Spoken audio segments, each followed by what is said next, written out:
Hey guys, welcome to Unbiased Rugby. My name's Donovan. So we've just had round 6. I'm just doing the review from round 6 games. I think I only watched 4 of the games over this last weekend. Those 4 games. Maybe I watched only 3.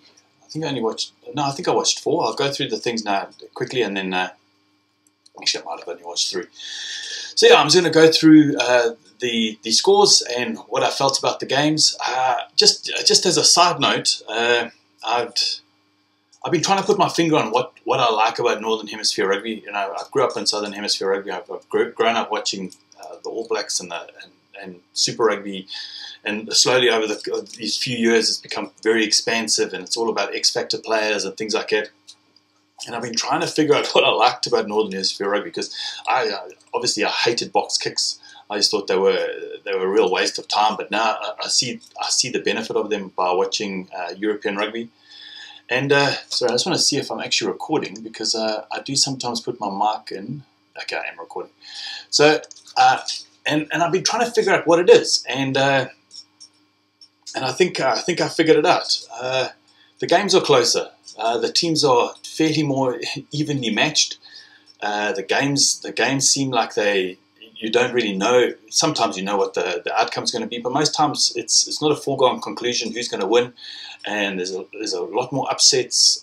So that's what I'm finding so much more interesting about Northern Hemisphere rugby. It's the games are closer, and you know, we're very used to. We generally always have the Rugby Championship, and New Zealand seem to win all the games, but in Super Rugby, most New Zealand sides win most of the games. So yeah, that's what I've been finding, and across the board, Premiership, Pro 14, even Top 14, I'm finding that the position from top to bottom, everything seems a lot closer between the teams. But let me go through the scores now. So first game of the weekend was Newcastle versus Toulon. Toulon won 27-24. Next game was Edinburgh versus Montpellier. Edinburgh won 19-10. This is the only game I got wrong this whole weekend on my Super Brew. Somebody did point it out in the comments, and I do apologise, because if I'd done that, I would have shot up the rankings in my groups. Saracens versus Glasgow. I did watch this game. 38-19 to Saracens. Saracens are a seriously good side. I've been very, very impressed with it. They've been having a few issues with lineouts. It looks like they've sorted that out. The scrum seems to have improved a little bit, even though they're under pressure a lot. Vincent Koch got a few sticks, was put under the cosh a few times, but he seemed to get through it. But yeah, that Saracen side is very, very, very well drilled. I think it's the only English side that actually got through to the quarters. But yeah, I think I've got a good feeling that they might actually go through all the way to the semi-finals. The next game, we've got Cardiff versus Lyon, 33-14 to Cardiff. Then we've got Leicester versus Ulster, 14-13. I've actually got this game recorded on telly, so I'm going to watch it hopefully this evening. I've just watched the highlights. It looked like Leicester went through quite an extensive lead, and then Ulster clawed their way back. Also, one of the Irish sides that did go through, very, very impressed with the island sides this year. 3 of their sides actually went through to the quarters. Then we got Racing versus Scarlets. Racing 46, Scarlets 33. I didn't watch this game. I don't have this game. Then we got Castras versus Glasgow, 24-22 to Castras. Then it was probably the game of the weekend was Munster versus Exeter, 9-7. A few strange things at Exeter. I watch Exeter play quite a lot in the Premiership, and they're not a team that generally goes for the posts.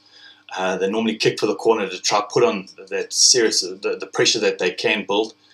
But you know, this was probably the game where they should have taken the 3 points. They would have won 10-9. And because Munster weren't playing at their full potential, they really, really weren't playing at their full potential. I think they had a really bad day at the office. Just not the same Munster side that we're used to seeing.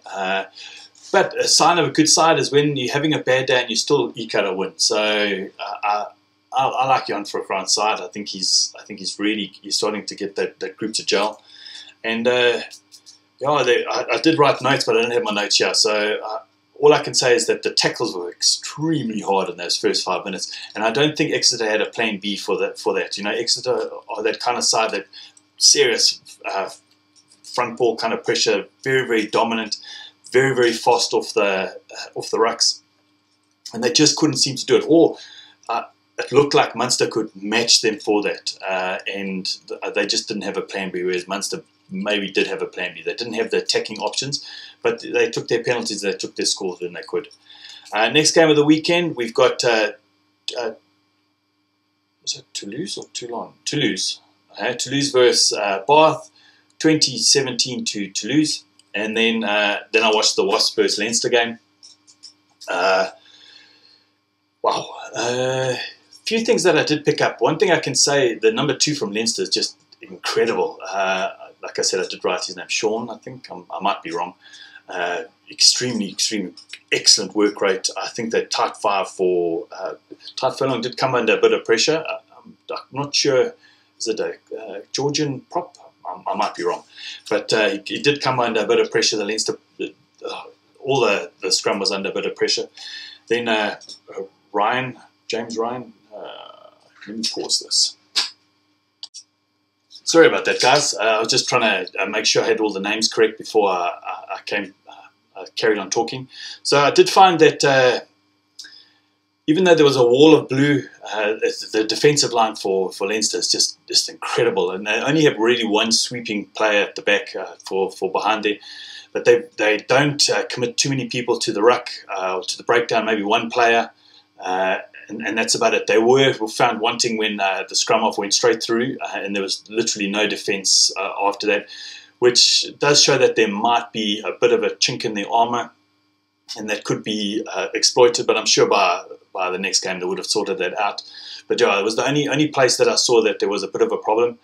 And now I'm going to make a bit of a prediction. I honestly feel that James Ryan is going to be, he's the next Brodie Retallick, with no shadow of a doubt. The more and more I watch that kid, the more and more I'm impressed with the way that he plays. He's just got such a great work ethic. It reminds me of like a Peter Steph du Toit, extreme engine, great work ethic. Seems like he's a real team player, and he's still young for a type 5 player to still be that young and have that kind of skill. I honestly feel he is the next Brodie Retallick, and I just have a feeling he's going to be World Player of the Year. Maybe not next year, maybe the following year or something like that. The guy is just incredible. He's literally is making it into my top 5 forwards very, very soon. So yeah, that's one player that I did pick out that I thought, that's just a real star. And those were the games for the weekend. If, ands, or buts, we're coming now to the, sorry, I'm just trying to open this page. We're coming up to, I'm just going to open the quarterfinals so we can actually see what the quarterfinals are going to be. Okay, so we've got Racing versus Toulouse, Leinster versus Ulster, Edinburgh versus Munster, and then Saracens versus Glasgow. Looking at it, I'd say the top teams did win their home finals. So I think the Munster-Edinburgh game is going to be a real cracker. Leinster-Ulster, yeah, Ulster can cause a real big upset. Saracens-Glasgow, I really like the way that Glasgow play. But Saracens at home are pretty strong. And then Racing against Toulouse. Toulouse, of course, you got my favourite player, Cheslin Colby.